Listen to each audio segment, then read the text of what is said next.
நம்ம இப்போது பார்த்துக்கிட்டு இருக்கக்கூடிய வெண்டைக்காய் வந்து சிவப்பு வெண்டை. இந்த சிவப்பு வெண்டையை பொறுத்த வரைக்கும் இந்த தண்டு பகுதி பார்த்திங்கன்னா அடர் சிவப்பு நிறத்தில் இருக்கும். அதே மாதிரி இலைகளுக்குரிய இந்த தண்டும் கூட சிவப்பு நிறத்தில் இருக்கும். காய்கள் பார்த்திங்கன்னா அடர் சிவப்பு நிறம். ஸோ நல்ல அடர் சிவப்பு நிறத்தில் இருக்கக்கூடிய காய்கள். இலைகளை பார்த்திங்கன்னா அடர் பச்சை நிறத்தில் இருக்கக்கூடிய இலைகளாக இருக்கும். அதோட நரம்புகளில் அங்கங்கே சிவப்பு நிறம் இருக்கிறதையும் நம்ம பார்க்க முடியும்.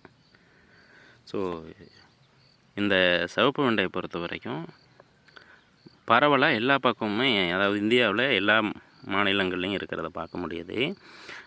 தமிழ்நாட்டை பொறுத்த வரைக்கும் கொங்கு மண்டலங்களில் பரவலாக இருக்கிறத பார்க்க முடியாது. நாங்கள் வந்து பார்த்திங்கன்னா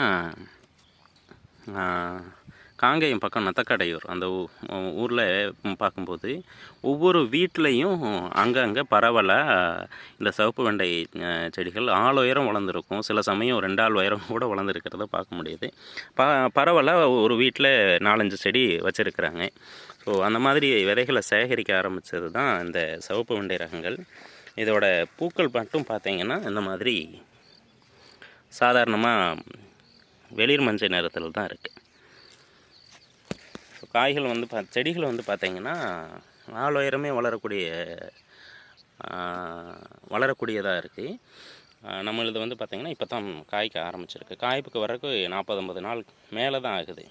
குறுகிய காலத்தில் காய்க்கிறது இல்லை, 50 நாளைக்கு மேலே ஆகிடுது. சாதாரண பச்சை வெண்டை ரகங்கள் ஒரு 40 நாள் 45 நாளில் காய்ப்புக்கு வருது அப்படின்னா இது அங்கிட்டு ஒரு 10-20 நாள் சேர்ந்தாகுது. பட் 8 மாதம் 10 மாதம்